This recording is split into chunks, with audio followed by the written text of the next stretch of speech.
2025 সালের এনসিএল টি-20-র পর 4 দিনের এনসিএল ও চ্যাম্পিয়ন রংপুর বিভাগ।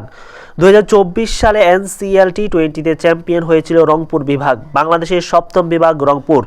এক সময় রাজশাহীর আন্ডারেই ছিল এই বিভাগ, তখন রাজশাহী বিভাগের 16 জেলা। 2010 সালে সম্ভবত তৎকালীন রাজশাহী বিভাগ থেকে 8 জেলা নিয়ে আলাদা হয় সর্ব উত্তরের এই বিভাগ।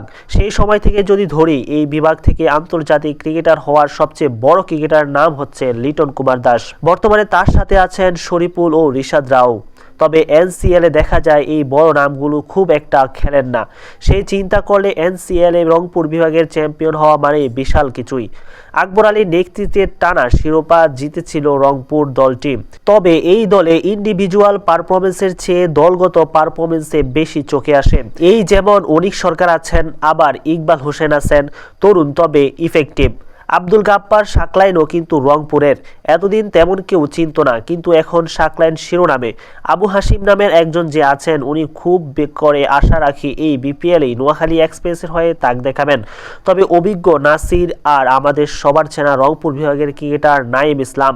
হ্যাঁ, এই দলে এবার ইন্ডিভিজুয়াল পারফরমেন্সের একজন ছাড়িয়ে গেছে সবাইকে, তিনি মুকিদুল ইসলাম মুগ্ধ। এই এনসিএলেই এর টুর্নামেন্টের সেরা। সর্বোপরি রংপুর বিভাগের জন্য রইল শুভকামনা। মোটামুটি বড় নাম ছাড়াই এই দল যে পারফরমেন্স দিচ্ছে, সেটা অবিশ্বাস্য বলাই যায়।